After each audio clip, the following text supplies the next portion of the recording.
Bonjour à tous, bienvenue dans le podcast Hors Jeu Capital, 85e numéro pour revenir sur toute l'actualité du Paris Saint-Germain. Et l'actualité dans ce lundi 18 janvier, on revient évidemment sur la victoire courte mais précieuse du Paris Saint-Germain 1-0 sur la pelouse d'Angers au stade Raymond Kopa samedi soir. Une victoire très poussive, 1-0. On va revenir sur plusieurs thèmes parce qu'on a J+2 et on a choisi quelques thèmes sur lesquels revenir sur le match. Pour m'accompagner aujourd'hui, tout d'abord, Nicolas Puravo. Comment il va, Nico? Ça va, ça va. Bonjour à tous. T'as un maillot, c'est à l'effigie de Maradona, quoi, je vois Dios. Ouais, c'est le Maradona celui-là. Ah, il est beau, il est sympa. C'est mieux Et que le. retweet, ouais. Follow et retweet et je le ferai gagner. Je rigole. Ah non, Ah, ne le faites pas, hein, je rigole. tu fais encore des concours Twitter? Non, c'est fini là. Yacine Amnet qui était avec nous. Ça va, Yass? Salut à tous, ouais, ça va bien. Il était sur le Club des 5 hier, il a débriefé les grosses affiches hier soir. Il y avait un Inter-Juve, Liverpool-Manchester, bon, qui a déçu malheureusement. Ah, c'était une purge. Il y avait le Barça-Atlético qui était pas mal quand même en Ouais, finale. ouais. Il y avait un peu de matière, un peu plus qu'aujourd'hui. Et enfin, pour compléter la bande, Mousse qui était avec nous. Ça va, Mousse? Salut les gars, ça va bien, ouais. Ça va, Ouais. ça va. Le retour du soleil, moins de froid, tout va bien. Écoute, si tu es dans les bonnes conditions, on va pouvoir commencer ce podcast avec, donc, je le disais, la courte et poussive victoire du PSG à Angers samedi soir, sans Mauricio Pochettino, qui était contaminé par le Covid-19 et donc supplé par ses adjoints Jesus Pérez et Miguel D'Agostino. Le Paris Saint-Germain s'en est remis à Layvin Kurzawa, son premier but de la saison, pour s'imposer difficilement 1-0 et prendre la tête du championnat. C'est ça quand même l'info, si on peut retenir du match, avec la défaite de Lyon contre Metz hier soir et la victoire de Lille. Donc Paris a 2 points d'avance sur Lyon et égalité de Lille avec 42 points, mais devant à différence de but. Donc le Paris Saint-Germain est leader du championnat. Bon, le résultat ne peut toutefois pas occulter, on va dire, la prestation un peu quelconque de l'équipe parisienne. La faute à quoi? La faute à qui? Et ben, on va commencer avec notre premier thème qu'on a choisi d'aborder pour revenir sur ce match.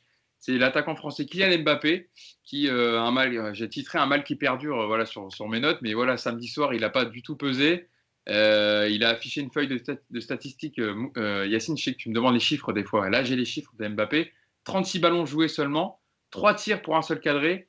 Je peux te lancer là-dessus. Yass, Mbappé est bien loin de ses standings. On le dit depuis plusieurs podcasts. Il a été replacé dans l'axe à la pause dans un 4-4-2 avec Moeskin, mais ça n'a pas mieux fonctionné. Encore beaucoup de déchets devant. Et on l'avait aussi à son attitude sur le terrain. Ça commence à l'agacer. Ouais, après, moi, je vais reprendre un peu ce qu'a dit Habib Bey sur Canal+. En fait, la question, c'est de se dire, est-ce qu'on le laisse continuer à jouer en se disant, il va reprendre confiance, il va revenir avec le rythme, ce qui a déjà été fait par le passé. On se rappelle que Zlatan, quand il avait eu son problème au talon, il était revenu et il avait joué alors qu'il n'était pas très bon à ce moment-là. Il avait enchaîné les matchs. C'est arrivé aussi à Cavani qui marquait moins à un moment donné et qui continuait à jouer. La question, c'est de savoir, est-ce que, en fait, la différence pour moi, elle est dans l'état d'esprit. Les deux premiers joueurs, Zlatan et Cavani, ils avaient un état d'esprit différent. C'est-à-dire que Cavani, quoi qu'il arrive, il continue à courir, il continue à défendre, il continue à proposer des solutions. Ça ne marchait pas parce que de toute façon, tous les attaquants du monde, à un moment donné, connaissent une période de moins bien. Mais en tout cas, dans l'état d'esprit, c'était bien. Il y avait des choses. La différence avec Mbappé, c'est que dans l'état d'esprit, il y a quelque chose qui me dérange. Il y a un visage qui est froid, qui est pas bon. Il y a des attitudes qui sont pas bonnes. Il y a un travail défensif qui n'existe pas. Et au moins, fais les efforts. Ok, tu n'es pas dans une bonne période. Ça arrive, mais au moins, fais les efforts. Euh, et la deuxième chose, c'est de te dire, est-ce que tu peux le mettre sur le banc? Alors, est-ce que tu peux le mettre sur le banc par rapport à son contrat? Est-ce que tu peux le mettre sur le banc par rapport à son statut? Est-ce que tu peux le mettre sur le banc par rapport à la concurrence? Et est-ce que tu peux le mettre sur le banc en espérant une réaction? Parce que c'est toujours pareil, quand tu vas, entre guillemets, hein, punir un joueur, alors c'est comme ça qu'ils le prennent, mais c'est pas comme ça qu'ils devraient le prendre. C'est toujours te dire, est-ce que tu l'enfonces en se disant, lui, il va se dire, ah d'accord, je vais sur le banc, donc je fais la gueule, comme l'a fait Di Maria, ou est-ce que il va se dire, non, bah maintenant, il faut que je réagisse, quoi. C'est vrai que je suis pas bon. J'en ai parlé avec Mousse. Il y a des choses qui me dérangent. Il y a peut-être le fait que Mbappé est critiqué, qu'il le sait. Parce que même si les joueurs racontent qu'ils ne lisent pas les journaux, évidemment qu'ils lisent Les tout. joueurs lisent les commentaires. Ou en tout cas, on leur rapporte. Ouais. Est-ce que Mbappé insiste pour dire, ah d'accord, vous pensez que je ne suis pas capable de faire ça, mais je vais vous prouver que je vais faire ça, que je sais faire ça. Et puis la dernière chose, c'est de se dire, est-ce que lui, aujourd'hui, est dans une posture mentale pour se remettre en question? Voilà. Tout ça, moi, j'ai pas les réponses. C'est Pochettino qui a les réponses, parce que c'est lui qui est avec lui au quotidien. Mais je pense que c'est là aussi qu'on voit qu'il manque un leader dans le groupe. Parce que il y a un papier qui se prépare là sur le site de Paris United où j'en parle. Il y a des exemples par le passé où il y a des Benzema, des Ronaldo, qui ont tous connu à un moment donné cette période-là où ils se sont même fait allumer par leurs entraîneurs dans les médias. Sauf que non seulement les entraîneurs donc, ont réussi à les piquer et ils ont réagi, mais pour prendre l'exemple de Ronaldo à Manchester, quand il arrive, c'est un peu Mbappé, c'est-à-dire qu'il fait beaucoup de gestes superflus, de passements de jambes, de choses. Et il y a Ferguson qui le reprend, mais il y a surtout Roy Keane qui, à un moment donné, à l'entraînement, lui m'a attaqué en lui disant: Mon pote, ici, tu n'es plus au Portugal, ici, tu ne vas pas te la raconter, il va falloir te remettre les idées au clair. Et lui, il a bien pris. Il a progressé, il a avancé là-dessus. Voilà. Est-ce qu'il ne manque pas quelqu'un aussi comme ça au PSG qui est capable de lui dire: Maintenant, t'arrêtes, stop. Voilà, refais ce que tu sais faire. D'ailleurs, sur le match de Angers, je termine là-dessus, il a pris la profondeur 3 fois, il s'est créé 3 situations. Alors, il n'a pas marqué, mais en tout cas, il s'est créé des situations. Donc, à un moment donné, il va quand même falloir se rendre compte que quand tu demandes le ballon dans les pieds, tu es beaucoup moins efficace que quand tu prends la profondeur. Aujourd'hui, en tout cas. On l'a revu en tout cas à peu près sur ses qualités d'attaquer l'espace. Certes, il n'y a pas eu la finition au bout, mais en tout cas, c'est plus dans son registre. Mousse, est-ce que, comme le disait Yas, c'est vrai que le rôle de Pochettino va être important dans la manière de gérer Mbappé, et l'analyse d'Habib Bey était intéressante d'ailleurs, savoir est-ce qu'il faut insister et le mettre sur le terrain jusqu'à ce que la confiance revienne, ou alors lui mettre un petit pic, et encore, je ne sais pas si c'est un pic, mais le laisser sur le banc pour se reposer un match complet, et puis le remettre après. Il y a peut-être aussi une usure mentale et physique. Moi, je suis d'accord avec Abibé, il faut le laisser sur le terrain. Et l'exemple qu'a pris Yacine enfin, moi, je vais prendre celui de Cavani, par exemple, quand c'était Laurent Blanc, je crois qu'il a eu une mauvaise passe sous Laurent Blanc, je crois qu'il n'avait pas marqué pendant 9 ou 10 matchs. Et je me rappelle qu'une fois, en conférence de presse, on avait posé la question à Laurent Blanc s'il ne fallait pas le laisser sur le banc. Et lui, il avait défendu son joueur en disant que c'était un véritable neuf et que des buts, il en a marqué et il en marquera toujours. Et il faut juste lui laisser un peu de temps pour que la confiance revienne. Après, même si Mbappé, c'est pas le même cas, parce que moi, j'ai lu le papier de Yacine qui n'est pas encore paru, mais c'est vrai qu'il y a une question d'âge aussi. C'est pas la même génération. Quand c'est arrivé à Cavani, il devait avoir 28 ou 29 ans. Mbappé, il en a 22. Enfin, ils sont pas du tout dans le même état d'esprit. C'est pas le même type d'attaquant. Et puis, c'est pas Mbappé. On n'a jamais loué, par exemple, le fait que ce soit un gros bosseur à l'entraînement, contrairement, par exemple, à quelqu'un comme Ibrahimovic, ou même tu prenais Cristiano Ronaldo comme exemple, Yacine. Et c'est vrai que Cristiano Ronaldo, on sait que c'est un bourreau de travail, quoi. C'est le mec qui arrive 2 heures avant, 2 heures après, il est toujours là 2 heures après, etc. C'est des mecs qui ont beaucoup, beaucoup travaillé. Et peut-être qu'aussi, il manque ça peut-être aussi à Kylian Mbappé, mais évidemment qu'il faut le laisser. Et le chantier de Pochettino, il va être peut-être un peu plus long, parce que peut-être que Tuchel aussi lui a donné des mauvaises habitudes. Et c'est ça aussi. C'est que pendant 2 ans et demi, Mbappé, il a toujours été le petit chouchou de Tuchel et qui a jamais eu de remise en cause. On l'a souvent répété, mais l'épisode où il le sort ah, bon. Il a un petit bug. Ouais, c'est ce que j'ai vu. Et je disais donc, l'exemple, on l'a souvent cité, mais quand il l'a sorti la saison dernière, on a vu sa réaction. Puis ensuite, c'était fini. Il avait perdu la main sur son joueur et du coup, tu pouvais plus le faire sortir. Et tu as cité l'exemple de Mourinho avec Benzema, et je trouve que c'est un très très bon exemple. On se rappelle tous que quand Benzema arrive, bon, il fait pas les efforts, il fait pas ce qu'attend de lui Mourinho, et Mourinho a été sans pitié, il lui a lancé une pique. Je crois qu'il l'avait il avait dit qu'on avait besoin d'un lion et qu'aujourd'hui c'était un chaton ou quelque chose comme ça. Et ben, on a vu le résultat après. Donc non, Mbappé, il va falloir juste qu'il se remette en question. Moi, je pense qu'avec un coach comme Pochettino qui est proche de ses joueurs, on l'avait vu à Tottenham, ça peut le faire, même si Tuchel l'était, mais c'était dans un autre registre. Donc, pour moi, oui, il faut le laisser. Après, il faut beaucoup discuter avec lui. Il faut peut-être faire un peu plus de vidéos. Tu parlais de la profondeur, Yacine. Il faut peut-être lui remontrer ces actions-là. On se rappelle aussi de son entrée à l'Atalanta qui était une bonne rentrée malgré tout. Et que c'est grâce. Ouais, Désolé, j'ai mon ordi qui a complètement planté, il s'est arrêté, c'est figé. Je suis désolé, donc voilà, ça y est, je suis revenu. Je te laisse continuer, Mou. C'était toujours sur Mbappé, j'imagine. Ouais. Ouais, je finissais, je disais que l'exemple, effectivement, c'était son entrée à l'Atalanta et il a joué sur ses qualités. Ça nous a aussi permis de passer ce tour. C'est pas lui qui marque, mais son entrée, elle est quand même décisive. Donc voilà, et je laisse la parole à Nico. Sur le match d'Mbappé, et sur ce qu'on dit un peu la façon de gérer, toi, tu procéderais comment par rapport à ce que tu vois sur le terrain? Je pense pour Mbappé, il y a plusieurs critères à prendre en compte. Déjà, il y en a un que vous n'avez pas trop parlé, c'est le côté physique. Moi, je suis persuadé que c'est un joueur qui n'est pas aujourd'hui en forme, tout simplement. Je ne vais pas refaire l'historique du début de saison, de la préparation. Je vous rappelle qu'il a aussi été assez sérieusement blessé cet été. Il a repris beaucoup trop tôt. Il a attrapé le Covid il n'y a pas très longtemps. J'ai quand même l'impression, et c'est un critère qu'il faut vraiment mettre en avant aujourd'hui, que c'est un joueur qui a 50-60% de ses capacités physiques. Donc déjà, c'est une première chose.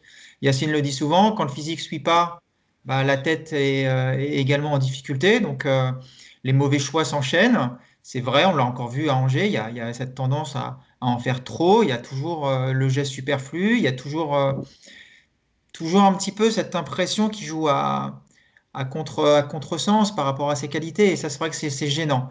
Après, il y a aussi cet aspect mental. Est-ce que sortir Mbappé aujourd'hui, ça lui ferait du bien? Alors physiquement, oui.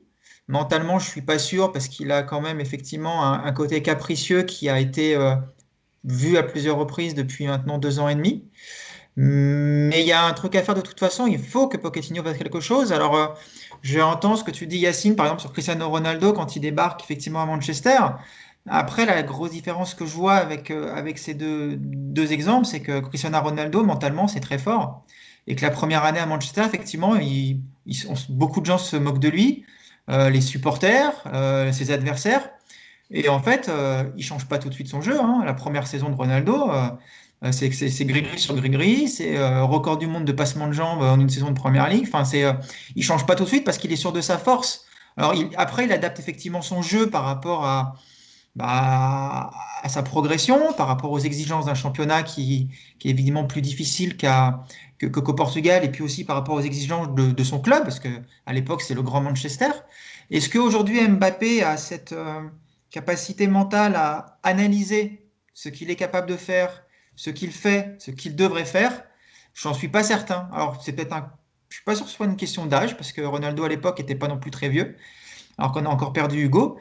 Et Je crois qu'il avait 19 ans quand il débarque à Manchester, ouais, mais Ronaldo. Ouais, tu ouais. vois, nous, c'est des joueurs qui sont quand même, c'est jeune tout ça. Alors Bien sûr. effectivement, ce que vous dites, c'est intéressant. Effectivement, s'il avait quelqu'un qui était capable de lui donner une voix un peu plus précise, un cadre de l'équipe, un mec fort qui va lui dire, voilà, il vaut mieux que tu fasses ça plutôt que ça. Aujourd'hui, il y a beaucoup, beaucoup de critères, mais j'ai quand même le sentiment que le truc le plus important dans l'immédiat et d'ici Barcelone, c'est qu'il retrouve une condition physique, parce que moi, j'ai vraiment cette impression-là qu'il est très, très, très loin d'être en forme, quoi.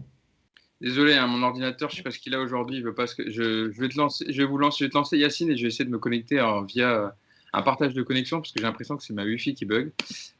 Pour parler du match de Kylian Mbappé, Jesus Pérez, l'adjoint de Pochettino, c'était lui qui était présent en conférence de presse d'avant-match, a loué les efforts collectifs qu'il a fait pour l'ensemble de l'équipe en fait par rapport à son match. Je vous cite la déclaration de Jesus Pérez et je te lance dessus, Yacine. Kylian a été un joueur très important pour obtenir la victoire.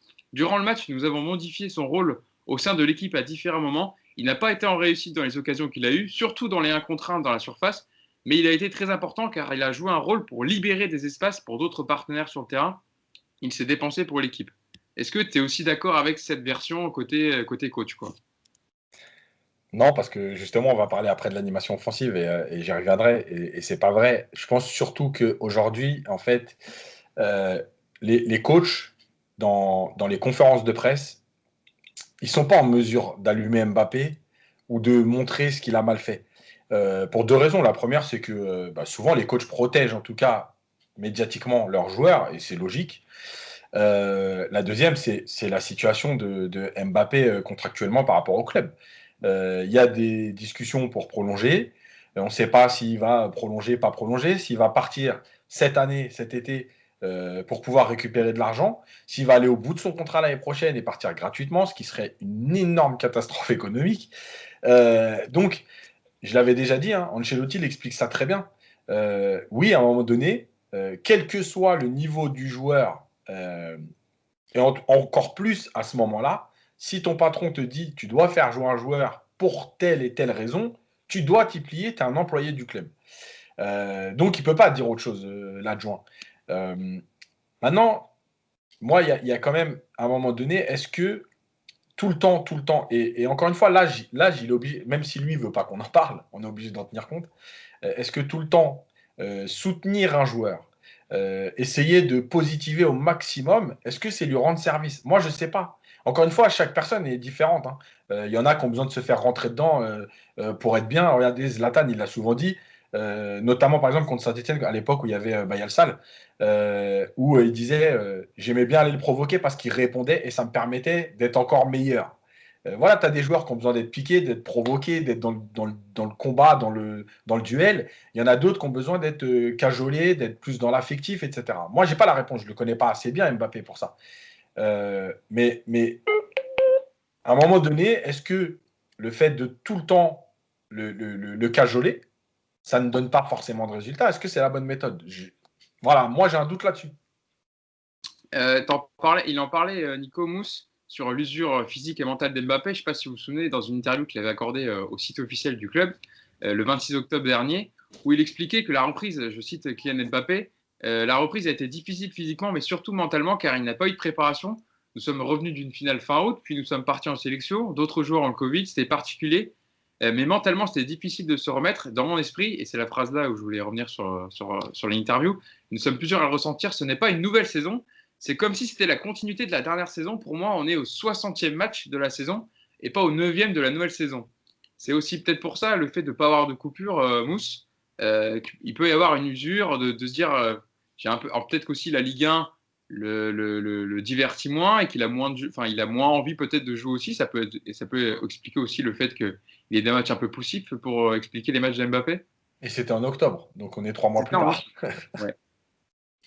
Ouais, évidemment que ça peut l'expliquer. Et puis, les conditions du Final 8 aussi. On se rappelle aussi que les conditions, elles, étaient difficiles, dans le sens où ils étaient obligés de rester enfermés dans un hôtel pendant 3 semaines. Ils n'avaient même pas accès à certains endroits de l'hôtel, c'est-à-dire que c'était vraiment quasiment du confinement, quoi. C'était un confinement au Portugal. Et donc, tu as la pression, déjà, tu as la pression du résultat. Bon, ils sont arrivés en finale, mais je veux dire, chaque tour, c'était quand même une certaine pression. Et puis ensuite, tu perds la finale. Donc, il y a aussi une sorte de déception qui te tombe un peu dessus.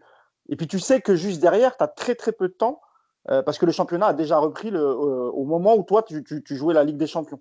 Donc, tu sais que tu auras quelques jours de battement, mais tu sais que tu vas repartir sur une saison. Et en plus, lui, s'était blessé. Et il revient un peu plus tôt que prévu. Donc, ça aussi, ça joue. Évidemment que Mbappé, on ne peut pas le critiquer juste sur sa méforme en disant il est mauvais, il est nul, mettons-le sur le banc. Non. Il y a aussi des circonstances, il y a des choses qui l'expliquent. Et vous l'avez dit, il y a aussi le fait qu'il a contracté le Covid. Il y a son retour de blessure prématurée.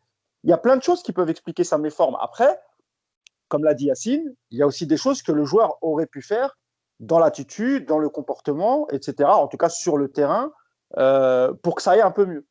Mais aujourd'hui, on a l'impression qu'il est tellement déçu qu'il n'arrive pas à avancer, quoi. On a vu quand. D'ailleurs, moi, j'ai été surpris qu'il le sorte. Ça faisait très longtemps que Mbappé n'était pas sorti Il est sorti à 10 minutes du terme. Voilà, 10 minutes. Bon, il a pas eu la même attitude que face à Thomas Tuchel, mais on l'a senti quand même dépité. Il y a la photo qui circule sur Twitter où il est sur le banc, un peu les jambes écartées, et il fait une tête de 10 km de long.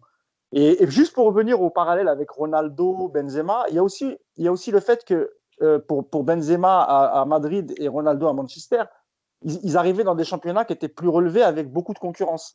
Et que tu n'as pas le choix, en fait. Tu es obligé de bosser, tu es obligé de faire les choses parce que tu as des équipes qui peuvent être championnes. Or, quand tu joues au PSG, on l'a déjà dit, et c'est pas que Mbappé, ça a été le cas sous n'importe quel coach et avec tous les attaquants, sauf peut-être Cavani qui a toujours couru à droite à gauche, qui a toujours donné à 100%. Mais quand tu sais que tu domines le championnat et que tu es quasiment sûr de remporter tous les titres, eh bien peut-être que quelque part dans la tête, tu es un petit peu moins motivé pour faire plus d'efforts. Alors que quand tu es à Madrid, quand tu es à Manchester, quand tu as 3-4 équipes qui peuvent prétendre au titre de champion, eh ben, c'est peut-être un peu plus compliqué. Et Mbappé, je pense qu'il y a aussi un peu de ça. Quand il s'amuse avec ses passements de jambes, bah, il sait que de toute façon, l'équipe en face, même si lui ne marquera pas, Neymar peut marquer, Di Maria peut marquer, etc. Et je pense qu'il y a aussi la faiblesse du championnat qui joue un peu dans sa tête.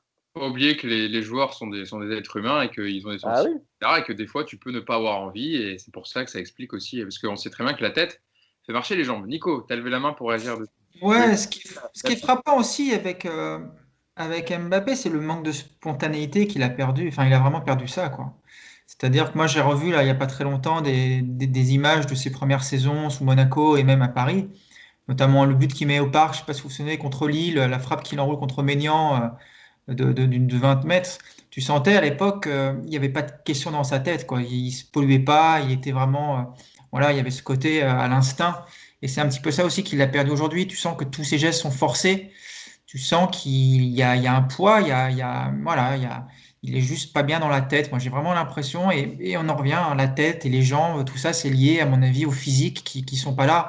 J'ai du mal à imaginer que, surtout en cette saison, Mbappé ait du mal à se motiver par rapport à la Ligue 1, parce que enfin, voilà, t'es accroché actuellement par Lille et par Lyon. Justement, c'est cette saison-là où la Ligue 1 est quasiment la plus intéressante pour le PSG depuis qu'il est arrivé. Donc, j'ai du mal à imaginer que ça puisse être une lassitude par rapport à cette compétition. Mais plutôt, moi, j'ai vraiment le sentiment qu'il voilà, il est fatigué, il ne retrouve pas ses gestes habituels, ça le frustre forcément. Et puis, effectivement, il y a des joueurs qui sont vraiment capables de se plonger dans le travail et qui arrivent un petit peu à occulter ça et qui se disent, bon, bah, je continue à m'accrocher, je bosse, ça va venir. Lui, c'est vrai qu'il donne une image du mec qui commence à en avoir marre, qui est prêt un petit peu à décrocher, à lâcher. Et ça, c'est vrai que c'est vraiment problématique aujourd'hui pour Pochettino parce que pareil, t'envoies un mauvais signal sur le terrain d'avoir un mec comme ça. Bon, tu vois, les pertes de balles, c'est normal, mais quand derrière, il tire la tête pendant 30 secondes avant de se replacer, ça, c'est problématique pour ton collectif. Donc, alors, un passage sur le banc aujourd'hui, franchement, je pense que ça pourrait être une bonne chose pour tout le monde, quoi. Ça pourrait être bon déjà pour le groupe, parce que ça voudrait dire, même si ton meilleur joueur il n'est pas bon, je suis capable de le mettre sur le banc. Donc tu envoies un signal fort à tes joueurs, justement, quand tu veux prendre un petit peu la possession du groupe comme Pochettino en ce moment. Et puis même pour Mbappé, ça peut lui faire que du bien, parce que même s'il va faire la tronche, il va souffler, il va forcément y avoir un électrochoc. Après, j'entends aussi ce que dit Yacine sur ce problème de contrat, sur cette période très compliquée pour le club, parce que tu peux effectivement pas te permettre dans 6 mois de ne pas avoir prolongé Mbappé. Donc ça donne à l'arrivée effectivement une équation pas évidente à régler, mais il va quand même falloir le faire assez vite. En tout cas, comme le disait Mousse, la mine affichée par Mbappé à sa sortie prouve bien que sa panne sèche offensive l'impacte, en tout cas. Voilà. Il ne reste pas. Oui, Mousse. Et après, Moi, je voulais juste dire un truc, ouais, je sais pas si vous avez remarqué à la mi-temps du match, les propos de Florenzi, c'est passé un peu inaperçu. À la fin, il dit il faut que tout le monde fasse les efforts, pas simplement les défenseurs. Mais personne n'a retenu ça. Mais moi, ça m'avait un peu surpris qu'un joueur qui vient d'arriver. Je n'ai pas pu entendre, mais effectivement, oui. Si tu as le replay, tu verras à la mi-temps, c'est Florenzi qui s'exprime pas très longtemps et il termine par ça. Donc, je pense qu'il y a certains joueurs au PSG aussi qui commencent, mais Yacine en avait déjà parlé aussi, hein, sur Di Maria par exemple, qui faisait beaucoup d'efforts depuis son arrivée au PSG dans les replis défensifs. Depuis un certain moment, même lui qui est en méforme, eh ben, même les efforts défensifs, il les faisait plus. Alors peut-être qu'il se disait lui aussi, bah, si Neymar, Mbappé ne font pas les efforts, pourquoi moi je vais les faire? Il y a peut-être aussi un peu de ça. Ouais. On a bouclé le dossier sur Mbappé, je pense qu'on a dit le principal. Mais dérivons, Yacine, avec toi sur l'animation offensive du PSG, qui explique peut-être aussi le match d'Mbappé, qui n'a pas du tout fonctionné. Je te cite, Yacine, il y a même eu des trucs hallucinants. Tu m'as dit que tu serais un peu long sur le sujet aujourd'hui, donc je vais te lancer en premier. Je vais aller boire un café. Hein. 15 minutes, prenez le café. Bon, il n'y a pas de journal d'équipe, mais voilà, occupez-vous en attendant. Yacine, le Paris Saint-Germain était positionné en 4-2-3-1, qui est cher à Pochettino, qui met en place depuis le début, depuis qu'il est arrivé. Il y avait le retour de Neymar en 10, en meneur de jeu, et Verratti, qui était dans ce poste-là installé depuis le début de l'ère Pochettino, qui est redescendu en relayeur avec Paredes. Comment tu as trouvé justement cette animation qui n'a pas vraiment fonctionné contre Angers? Bah, pas bonne parce que déjà, si Verratti et Paredes n'ont pas trouvé énormément de passes vers l'avant, c'est qu'il y avait un problème. Il y avait un problème de positionnement, il y avait un problème de course, il y avait un problème de coordination. Alors, effectivement, Angers a défendu en bloc. Alors, ils n'ont pas fait que défendre, déjà, ça il faut le préciser parce que. Un peu quand même. Hein. Voilà, parce qu'Angers, on avait l'habitude, un peu, cette équipe un peu costaude qui défend beaucoup. Ils ont défendu en bloc, ensemble, mais ils n'ont pas fait que ça. Ils se sont créés des occasions, etc. Donc le truc, c'est que quand tu as de la densité comme ça, très basse, il y a plein de solutions. Alors évidemment, le dribble, parce que pour éliminer. Il y a aussi tout ce qui est jeu en vitesse, on va dire, à une touche de balle. Et déjà, ça, c'est un problème. Le PSG manque énormément, alors Nicolas l'a dit sur Mbappé, mais c'est global, de spontanéité dans tout ce qu'ils font. Il y a toujours un contrôle, il y a toujours une ou deux touches de balle avant de donner le ballon, il y a toujours quelque chose qui ralentit le jeu. Et ça, c'est un problème. Après, pour parler de l'animation offensive, moi, je voulais insister en fait sur les courses des attaquants. Et en fait, aujourd'hui, il y a un énorme problème, c'est que chaque joueur offensif fait sa course comme il a envie. Pas par rapport aux autres, pas par rapport au jeu, pas par rapport à des créations d'espace, et surtout pour lui-même. Quand je dis ça, ça veut dire que Mbappé, quand il décide à un moment donné de faire un appel, il ne le fait pas pour créer un espace, il le fait pour avoir le ballon. Le problème, c'est que de l'autre côté, Di Maria, il vient aussi faire un appel pour avoir le ballon. Et à un moment donné, dans un jeu collectif et de la coordination, il faut que les joueurs soient capables, oui, de faire un appel où ils ne vont pas forcément avoir le ballon, mais où ils vont libérer un espace. Et cet espace, il doit servir à tes partenaires. Or, là, chacun fait son match dans son coin. Il n'y a pas de coordination.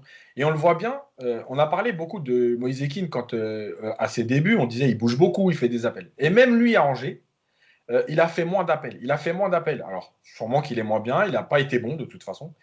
Mais malgré tout, en fait, le problème, c'est où est-ce que je fais l'appel finalement? Puisque Di Maria vient toujours vers l'intérieur et que Mbappé, alors, il est côté gauche et quand il rentre vers l'intérieur. Donc, il t'amène toujours de la densité. Et Kean, dans un 4-2-3-1, il est en pointe. Donc, qu'est-ce qu'il fait? Où est-ce qu'il va? Et en fait, tout ce manque de coordination, ça fait que tu n'as pas d'animation. Tu ne sais pas à qui donner le ballon. Tu ne sais pas où chercher des espaces, des intervalles. Et c'est pour ça que, en plus, tu as les latéraux qui viennent demander et qui sont jamais servis. Et en fait, l'animation offensive, alors ça sert à créer des situations, mais ça sert aussi à instaurer un doute chez l'adversaire. À savoir que, je vais prendre un exemple concret, Di Maria, quand il prend le ballon, il vient à l'intérieur très souvent fixé. Et en fait, il y a deux solutions. Il y a le latéral qui va dédoubler, soit je lui donne, soit je lui donne pas.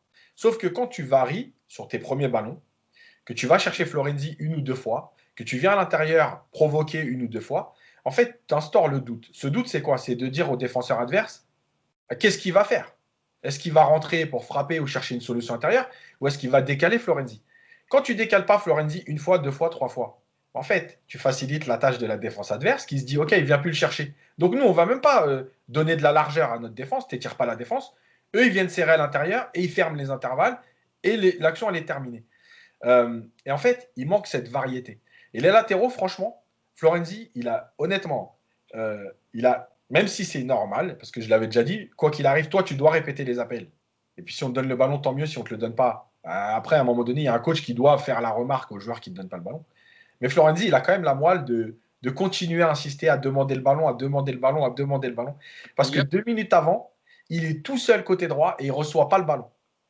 Et finalement, il va insister, il va refaire son appel. Et enfin, il va être servi parce qu'en plus, sur cette action, si vous regardez bien, Di Maria, il est complètement à l'arrêt. C'est-à-dire qu'il ne peut rien faire d'autre. Il ne peut même pas démarrer, il est obligé de le décaler. Il le décale, le centre. Alors, il est contré, tout ce qu'on veut, mais en tout cas, il crée une situation et Kurzawa finit au deuxième poteau. Et en fait, c'est toute cette mentalité qui manque au PSG aujourd'hui. Alors, est-ce que c'est aussi le problème physique? Parce que je l'ai déjà dit, quand tu n'es pas bien physiquement, tu es moins lucide. Donc, quand tu es moins lucide, au lieu de jouer simple, le joueur, il a tendance à s'enfermer dans des trucs parce que son contrôle n'est pas bon, parce que ça manque un peu de fluidité, parce qu'il n'arrive pas à éliminer son défenseur. Donc, il s'entête, etc. Donc, il y a un engrenage qui est mauvais. Mais en tout cas, il y a réellement un travail à faire là-dessus parce que tu ne peux pas te permettre d'avoir des joueurs qui jouent que pour avoir le ballon. Merci Yacine. Bon, on peut finir le podcast. Voilà, bravo Yacine. Alors, il faut savoir, bientôt, quand ce sera possible, Yacine, il fera si on peut récupérer, il fera des séances vidéo, on va dire, de rattrapage tactique sur les matchs du PSG. Il y a ces mousses. Ouais, pour montrer avec l'image, en fait, ce que je dis, parce que c'est compliqué de tout se rappeler, etc. Mais avec l'image, il y a des positionnements où tout de suite, on va voir qu'il y a un problème. Il faudrait que tu aies un paperboard avec un Véleda derrière, comme Romain Molina, des fois, sur ses vidéos. Ouais. Tu devrais Didier Rostand aussi, le fait, ça. Effectivement, ça serait plus parlant. Mais en tout cas, voilà, on a compris quand même l'idée. C'est que l'animation offensive n'avait pas fonctionné, et tu as raison de le dire. Au moment où les défenseurs, les latéraux ont été servis, le but est venu de là, avec Florenzi qui centre. Pour Kurzawa, quand même, c'est pas rien et ça décrit un peu bien ce que tu dis depuis tout à l'heure. Nico, sur l'animation.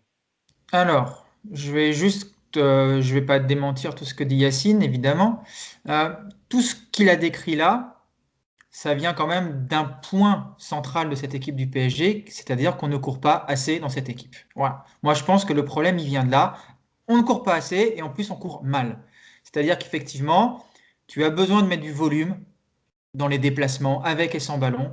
Et tu l'as vu, c'était terrible, parce que tu avais quand même hier, le match de samedi, tu avais Paredes et Verratti. Je pense qu'on a les deux meilleurs passeurs de l'équipe, à part Neymar. Tu as vraiment les deux meilleurs passeurs. Et le nombre de fois, bon, déjà, ils étaient positionnés trop près l'un de l'autre, donc évidemment, ça compliquait aussi pas mal les choses. Mais même en étant trop près, tu dois avoir avec ces deux mecs-là des solutions pour trouver dans l'intervalle devant toi un attaquant qui vient se libérer et qui va ensuite profiter des espaces autour. Et le nombre de fois où Verratti et Paredes sont arrêtés, regardent, essayent de se décaler un peu, et en fait, tu ne trouves pas l'intervalle, et ça, encore une fois, ça vient de cette absence de course. Et après, une fois que tu vas avoir déjà un volume de course, effectivement, comme le dit Yacine, il va falloir les coordonner. Et ça, c'est aussi le gros problème du PSG qu'on a vu avec Tourelle. Aujourd'hui, on ne va pas changer ça en 3 matchs, il ne fallait pas s'attendre à un miracle, mais c'est le problème de ce PSG sous Tourelle, c'est que tu as des joueurs qui gardent le ballon et qui ne le donnent jamais au bon moment. Et alors, les latéraux, Yacine le dit très bien, le nombre de fois où ils partent au bon moment, ils ne sont pas servis, une fois, 2 fois, 3 fois. Et le problème de ça, c'est que non seulement, comme le dit Yacine, tu donnes des indications à ton adversaire parce que tu ne donnes jamais le ballon de toute façon. Tu ne vas jamais chercher ton latéral. Donc, ton défenseur adverse, bah, il ne va pas s'emmerder à aller courir son couloir. Et puis en plus, surtout, il y a un moment où quand toi, tu vas décider de lui donner le ballon latéral, tu te rends compte que lui, bah, il ne sait pas quand il doit partir. Parce que est-ce qu'il doit partir sur la touche de balle, parce que tu vas lui mettre direct, au premier contrôle, au deuxième ou troisième. Et tu le vois, Florenzi, ils sont là. Alors des fois, du coup, ils se retrouvent hors jeu, ils reculent, il ne sait pas s'il doit repartir. Tu perds vraiment une coordination par rapport à ça. Et en fait tu vois que dès le départ, c'est un espèce d'engrenage qui fait que tu perds toute la fluidité dans ton jeu, pas de spontanéité, pas de vitesse, pas de fluidité. Et puis bah, tu te retrouves avec cette animation offensive qui est vraiment très très poussive à Angers parce que tu es complètement arrêté, parce que tu n'as pas les mouvements autour de toi, tu n'as pas les solutions de passe, tu n'as pas les circuits. Et là, on en revient encore une fois à 2 ans et demi de travail qui, je me demande aujourd'hui ce qu'ils ont foutu pendant 2 ans et demi avec Tourelle à l'entraînement. Parce qu'ils ont quand même eu le temps de faire des séances et aujourd'hui, tu vois qu'il n'y a pas de circuit, tu vois qu'il n'y a pas d'identité. Et c'est à Pochettino de régler ça, mais ça ne se fera pas d'ici la fin de la saison, il ne faut pas rêver, hein, ça va prendre du temps, ça. Mousse, est-ce que le fait que Mauricio Pochettino n'était pas présent puisqu'il avait le Covid et il était à l'isolement, est-ce que ça joue aussi sur le fait que, parce qu'on avait vu quand même si évidemment ça va mettre du temps, c'est que les prémices, on commence à voir quelque chose se dessiner dans le plan de jeu de Pochettino, mais évidemment on le voit par ce match, il y a encore beaucoup de travail à faire. Est-ce que le fait qu'il n'ait pas été là, que c'était ses adjoints qui aient pris le relais, ça joue aussi sur le fait que Paris n'ait pas livré, en tout cas les mêmes matchs dans l'intensité, dans les pressings, dans les courses, que ce qu'ils avaient montré contre Marseille au Trophée des Champions ou contre Saint-Etienne ou contre la victoire le week-end dernier? Non, moi je pense pas. Je pense pas. Bah, de toute façon, on l'avait dit juste avant. Hein, l'adjoint est en contact avec Pochettino durant tout le match. D'ailleurs, ils ont fait un changement tactique en deuxième mi-temps directement. Alors peut-être que le fait qu'ils soient pas sur le banc, les joueurs seront peut-être un petit peu relâchés. Ça c'est possible. Mais il faut quand même avouer que lorsqu'on a découvert la composition, on était quand même satisfait. On s'est dit tiens, que des joueurs de ballon. Paredes, Verratti, il y a un quatuor offensif. Moi, je me suis dit, ça va être un carnage. S'ils mettent en pratique les principes de jeu Pochettino, ça peut faire mal. Alors évidemment que Angers, c'est une bonne équipe, surtout à domicile, et qu'il y avait beaucoup de densité au milieu, que c'était un vrai bloc, et que même leurs sorties de balle, elles étaient propres. Hein. Ils n'ont pas cherché à dégager le ballon, et pourtant, il y avait un peu de pressing du côté parisien.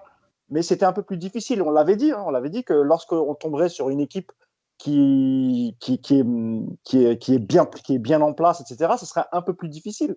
Et je rejoins tout à fait Nico sur ce qu'il vient de dire sur les 2 ans et demi de Tourelle. Le problème, c'est que pendant 2 ans et demi, à part les 6 premiers mois, parce qu'on a toujours répété que les 6 premiers mois de Tourelle, ils étaient plutôt bons, et que c'était vraiment la deuxième partie de saison et la défaite face à Manchester au Parc.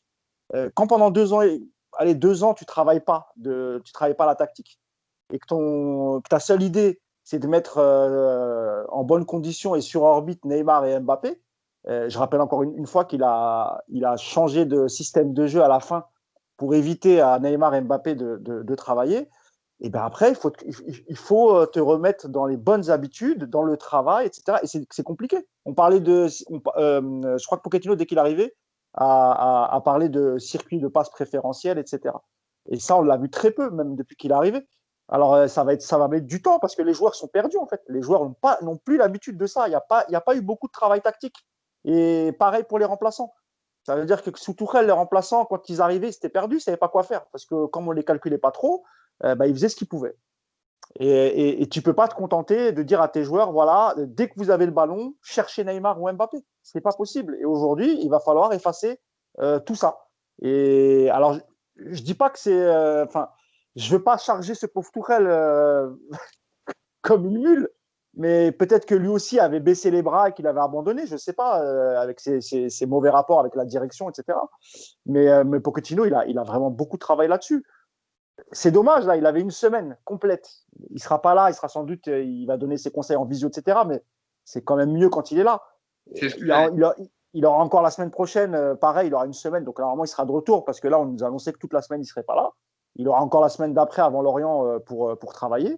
Mais ça va être difficile, et surtout qu'il y a un match très important qui arrive. Et c'est Barcelone en Ligue des Champions. Et dernière chose, quand tu parlais, Yacine, de jouer vite, en mouvement, tu passes, tu bouges, tu distribues, etc. Jusqu'à présent, le seul joueur qui le faisait plutôt bien, c'est une nouvelle recrue, c'était Rafinha. Et Rafinha, à chaque fois qu'il a été sur le terrain, il a toujours joué comme ça. Après, c'est l'école barcelonaise, il est formé là-bas. Mais c'est vrai qu'il faut s'appuyer aussi là-dessus. Rafinha qui fera son retour bientôt. Il était blessé. Il a repris l'entraînement. Non, le Covid. Le Covid. Etc. Effectivement, il était malade, il a eu le Covid. Et donc, il réintégrera rapidement le groupe de Mauricio Pochettino. Avant, justement, on terminera sur ça. Mousse, sur Jesus Pérez a parlé de comment gérer cette semaine dans l'absence de Pochettino. Et pour une fois, le PSG et tous les clubs de Ligue 1, etc., ont une semaine complète pour travailler avec pas des matchs tous les 3 jours. À part Marseille, je crois qu'il y a un match en retard contre Lens. Oui, à 2 matchs en retard même. Donc, ils en ont un à jouer contre Lens, effectivement, mercredi. Yacine, j'ai pris une déclaration de Jesus Pérez en conférence de presse. On lui posait la question avec 4 attaquants en coup d'envoi dans ce 4-2-3-1. Est-ce que c'est un essai ou une idée à moyen terme? Et Jesus Pérez avait répondu la philosophie de Mauricio va au-delà du nombre de joueurs par ligne. Elle concerne plus l'animation de jeu, donc ce dont vous évoquez depuis tout à l'heure. Il veut aussi mettre les joueurs dans différentes positions au cours d'un match, avoir de la flexibilité pour voir ce qu'ils peuvent apporter. Et selon la partie, les divers moments et les caractéristiques que demande le match, on voit en fonction. Ça part aussi un peu de ça. Peut-être que pour l'instant, ils expérimentent plusieurs 11. Voilà, là, ils ont essayé un milieu à 2 avec Verratti, Paredes. Et puis ensuite, peut-être ils adapteront le 11 par rapport à ce qu'ils ont vu, quoi. Ouais, bien sûr, puisque moi, j'en avais parlé dans le dernier podcast sur le rôle de Keane et Icardi. Tu as deux attaquants au profil différent, donc en fonction de l'adversaire, du moment du match, de ce que tu attends, de ce que tu cherches, de ta domination ou moins, les deux profils, en fait, chacun peut jouer à un moment donné du match. Oui, bien sûr qu'ils sont obligés de faire des essais, parce qu'encore une fois, c'est finalement ce que tu fais en pré-saison, Pochettino, il doit le faire en janvier avec des matchs officiels et en préparant un match de Coupe d'Europe. Voilà, elle est là la problématique. Maintenant, il y a quand même beaucoup de choses qui interpellent parce que, en fait, le problème des tests, ok, mais c'est finalement aujourd'hui des tests avec les mêmes joueurs. Pourquoi? Parce qu'il y a eu des joueurs blessés, des joueurs malades qui reviennent à peine. On l'a dit, Rafinha par exemple. Il y a Neymar, on n'en a pas parlé depuis tout à l'heure, mais Neymar faisait retour autant que titulaire. Voilà, parce qu'il a joué que 30 minutes contre l'OM. Donc, voilà, on avait vu Verratti plus haut. Le problème, c'est que ces tests-là, ils seraient, dans l'idéal, bien si tu as tout ton groupe. Parce que tu te dis, là, je fais des vrais choix, c'est un vrai choix, c'est pas des choix par défaut.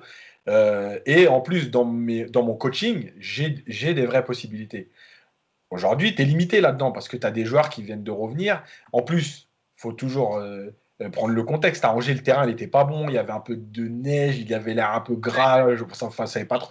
Il pleuvait énormément aussi. Voilà, donc oui, tout ça c'est compliqué et le problème c'est que tu n'as pas le temps. Parce que dans maintenant moins d'un mois, tu as un 8e de finale aller contre Barcelone. Et c'est vrai que les 2 semaines, on en avait parlé dans le papier avant-match, les 2 semaines qui arrivent, en fait, elles sont pratiquement déterminantes sur ton travail. Parce que c'est les 2 seules fois pendant plusieurs semaines où tu tu vas avoir la possibilité de travailler 5 jours entiers.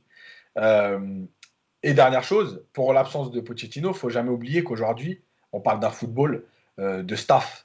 Alors évidemment, le coach, il fait les choix, c'est lui qui prend les décisions à la fin, mais malgré tout, les séances, elles sont préparées par les adjoints, il y a des discussions avec les adjoints, tout le monde sait ce qu'il a à faire.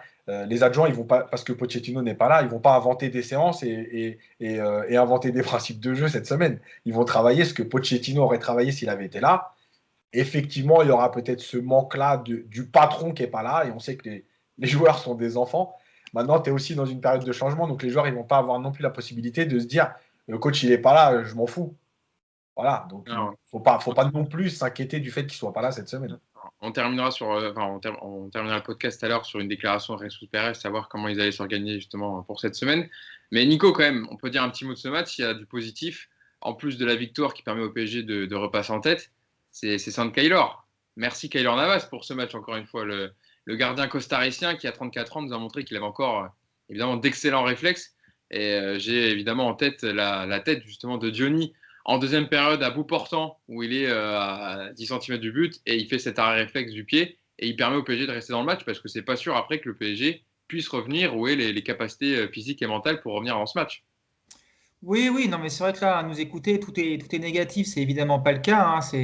Ça reste une victoire comme l'a dit Yas, sur un terrain difficile déjà. C'était quand même des conditions de jeu vraiment très compliquées.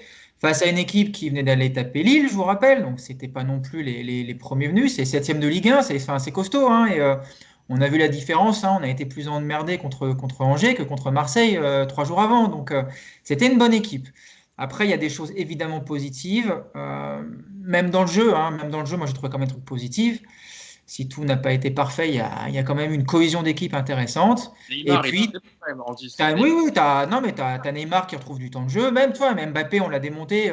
Mbappé, il a quand même fait quelques efforts défensifs. Il essaie de serrer un peu le bloc. Enfin, tout n'est pas noir. Et puis, effectivement, s'il y a un point positif à ressortir, c'est évidemment encore une fois Navas qui lui est sur la même ligne de performance depuis le début de la saison, c'est-à-dire que il te sort les arrêts en début de match à 0-0 pour pas te mettre en difficulté.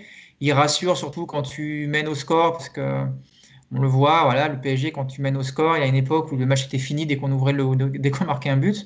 Aujourd'hui, on reste sous la menace longtemps et tu sens qu'il y a un petit peu de fébrilité de temps en temps aussi. Donc, avoir un mec comme Navas, c'est rassurant. Ouais, l'arrêt sur la tête de Diony, il est extraordinaire. Il y a même d'entrée, hein, il y a la frappe je crois que c'est Capel qui met une frappe enroulée, alors qui n'est pas extraordinairement bien placée, mais mais elle tourne ouais, non, mais elle est dangereuse, elle est dangereuse.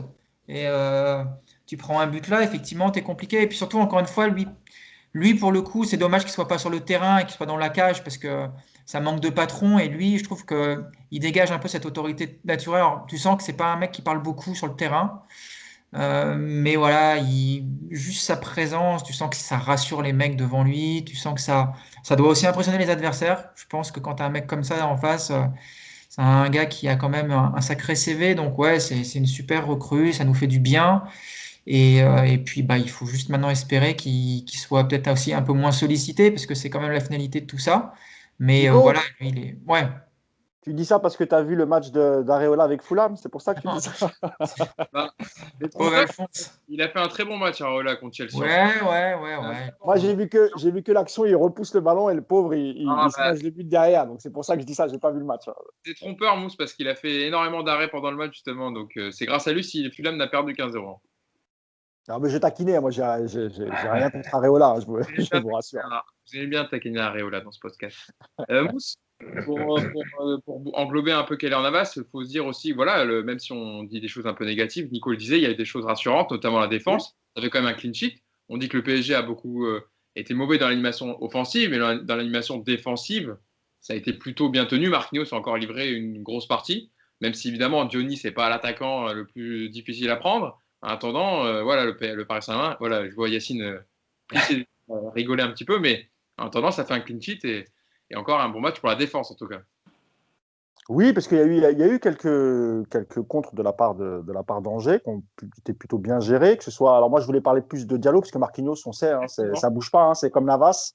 Je voulais te lancer là-dessus, puisque Ouais. on voulait évoquer un thème dont tu m'as parlé, c'est le bon match d'Abdou Diallo, pour parler de la défense entièrement. Bah, en fait, je vais parler de lui en faisant un parallèle, en le comparant à ses prestations sous Thomas Tuchel.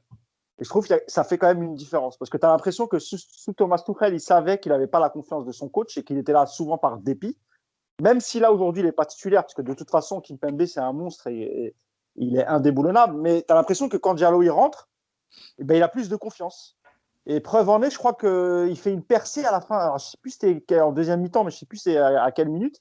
Il fait une percée balle au pied.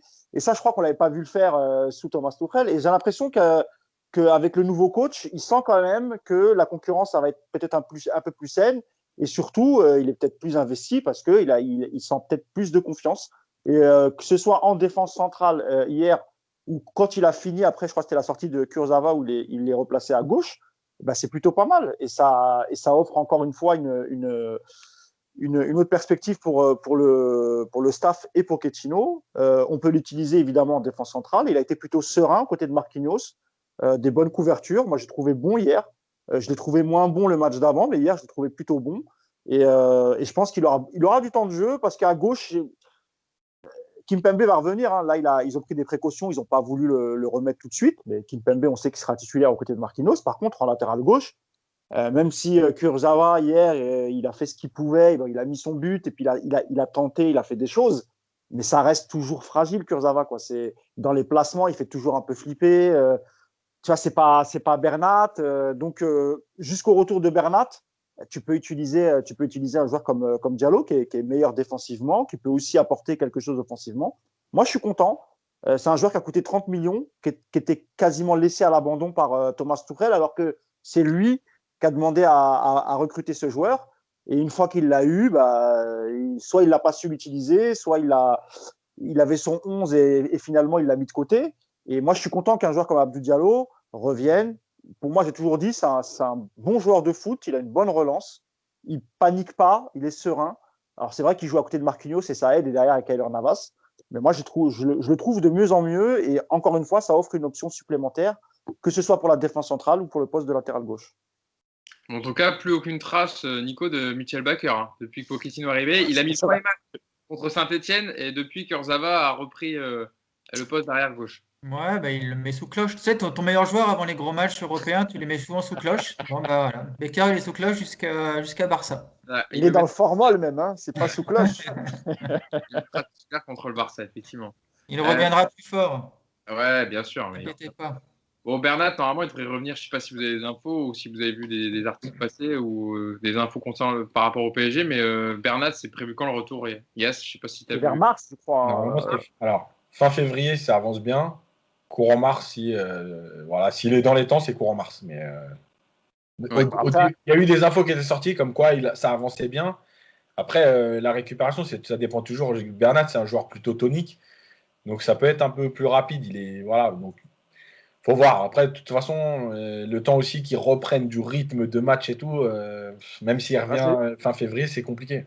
C'est ce que j'allais dire. C'est-à-dire que vu la grosse blessure qu'il a subie, grosse opération, même s'il revient, il reprend l'entraînement collectif, pour qu'il soit performant en match, ça va encore demander peut-être 4-5 semaines. Hein. Donc, ils ont intérêt à passer les tours en Ligue des Champions si on veut le retrouver en quart. Mais moi, je pense que pour Barcelone, ça va être trop juste. C'est sûr qu'il ne sera pas là contre le Barça. Hein. C'est sûr et certain. C'est sûr. Pour sortir du match en GPG évoqué la semaine qui arrive, Yacine, on en parlait tout à l'heure par rapport à comment travailler sur l'absence de Pochettino. Jesus Pérez a donné quelques éléments de réponse en conférence de presse d'après-match, où il a dit, je le cite, l'adjoint de Mauricio Pochettino, pour la semaine qui arrive, on a discuté par rapport à ce qu'on fait cette semaine, on continue de discuter pour planifier tout. Le contenu des séances est déjà établi, comme tu le disais, mais il est vrai que ce n'est pas pareil avec ou sans Mauricio. On travaille depuis 10 ans ensemble et on sait ce qui nous attend.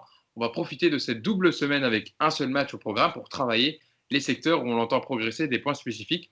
On a tout préparé avec Mauricio. Donc on peut penser que voilà, les séances, comme tu le disais, sont déjà préétablies et que les joueurs vont travailler. Évidemment que, comme il le dit, mais c'est jamais pareil sans le boss. Quand le patron n'est pas là, voilà. C'est toujours un peu différent. Après, comme je dis, c'est différent aussi quand un staff arrive et quand un staff est installé depuis 1 an et demi. Quand ta staff est installée depuis 1 an et demi, oui, le jour où le boss n'est pas là, les joueurs, ils en profitent toujours. Là, c'est pas pareil. Ils ont tous aussi à faire leurs preuves. Voilà, il y a un gros match qui arrive. Donc je pense pas que ça soit une semaine vraiment, il n'y a pas le boss et ça va être le festival. Euh, Maintenant, je pense pour moi, il y a une chose essentielle à travailler, euh, c'est les phases de transition, parce qu'on a parlé de l'animation offensive, et comme l'a dit Nico, sur le côté positif, moi je trouve que Paris a été plutôt bon en fait dans l'utilisation du ballon jusqu'à 40 mètres du but adverse, où rapidement on a trouvé Verratti, Paredes, etc. Après, c'est ce qui se passait après. Il y a des phases quand même où c'est compliqué de te dire que tu te fais transpercer par Angers, comme tu t'es fait transpercer par Brest, euh, trop de fois dans le match. Euh, et ces phases de transition, le problème, c'est que, je l'ai déjà expliqué, le joueur qui récupère le ballon, c'est très souvent même, pas le joueur qui va presser. Le joueur qui va presser, en fait, il oblige son adversaire, ou le porteur de balle, à être en crise de temps. Et c'est pas lui qui va récupérer le ballon, c'est le positionnement des joueurs derrière. Mais le problème, c'est que si tu ne fais pas ces 4-5 premiers mètres pour gêner cette première relance, en fait, tu permets à l'adversaire de trouver rapidement de la profondeur, en tout cas des passes verticales. D'ailleurs, Moulin l'a très bien expliqué à la fin du match, il a dit on savait que c'était une équipe qui n'aimait pas défendre, c'est une équipe qui n'aime pas ne pas avoir le ballon, donc on avait préparé certaines choses, et on a pris confiance au fur et à mesure du match, et c'est vrai qu'on peut regretter les occasions qu'on a ratées.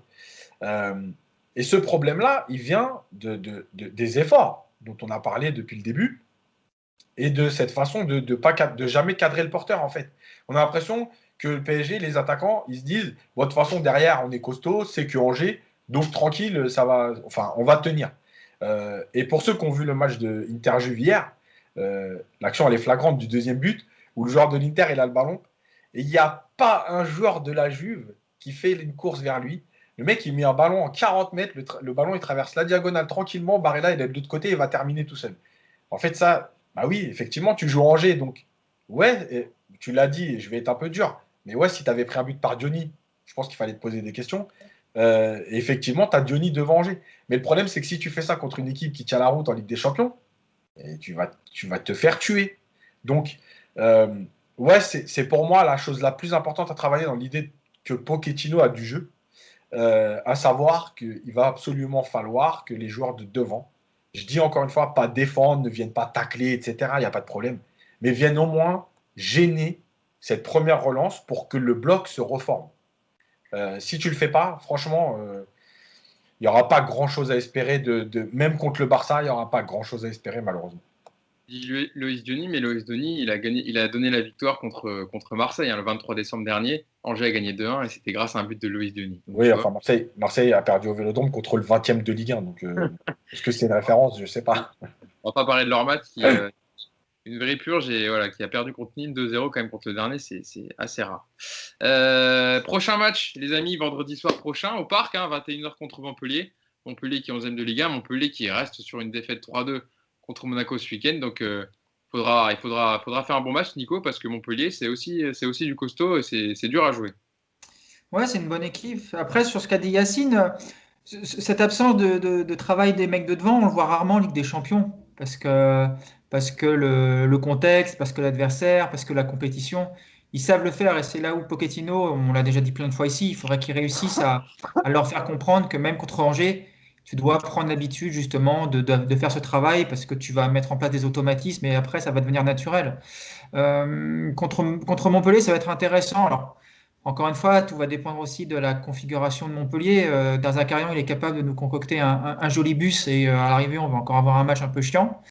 Par contre, c'est vrai que c'est une équipe qui joue bien au ballon quand elle a envie, mais je ne suis pas sûr qu'ils viennent au parc dans cette idée-là.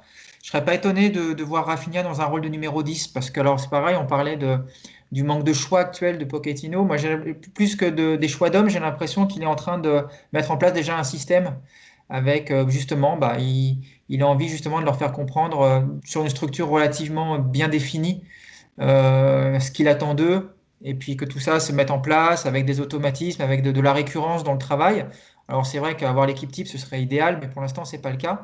Mais je serais pas étonné de voir Rafinha dans le rôle qu'avait Neymar à Angers, de voir Neymar justement retrouver un couloir à gauche et puis ensuite le couloir droit se disputer entre Mbappé et Di Maria, parce que pour moi, c'est ces deux-là aujourd'hui qui devraient être en concurrence. Et le problème de Neymar, voilà, c'est qu'il a tendance, pareil, à garder trop le ballon. Et je suis pas sûr que pour fluidifier ton jeu, ce soit le joueur idéal. Donc je mettrais moi plus Rafinha dans ce rôle de numéro 10. Et je serais pas surpris qu'on le voit contre Montpellier, justement. Et ça m'intéresserait de voir ça, très franchement. Mousse, toi, qu'est-ce que tu attends de ce match contre Montpellier? Est-ce que tu aimerais bien avoir aussi un Rafinha numéro 10 et puis retrouver Neymar sur un côté Ouais, j'aimerais bien le voir, mais je suis pas sûr, hein. Il a repris l'entraînement collectif assez tardivement. C'était lié à son isolement à cause du Covid. Donc, le faire jouer titulaire directement face à une équipe comme Montpellier, qui est pas une équipe facile à manœuvrer, bah, moi, je pense comme Nico qu'il y a possibilité de voir un double bus. Parce que d'abord, ils ont perdu le dernier match, je crois, face à Monaco, même si ils avaient presque failli revenir au score, mais ils ont perdu 3-2, il me semble. Ils étaient Oui, menés 3-0. Donc, ils ont besoin de points. Donc, est-ce qu'ils vont. Je ne pense pas qu'ils viennent pour jouer, faire du jeu. Et je pense que la priorité, ça va être pour Desacarian, ça va être déjà d'essayer de ne pas prendre de but. Et pourquoi pas essayer d'en mettre un en contre. Donc, écoute, on verra. Mais il y aura sans doute des changements.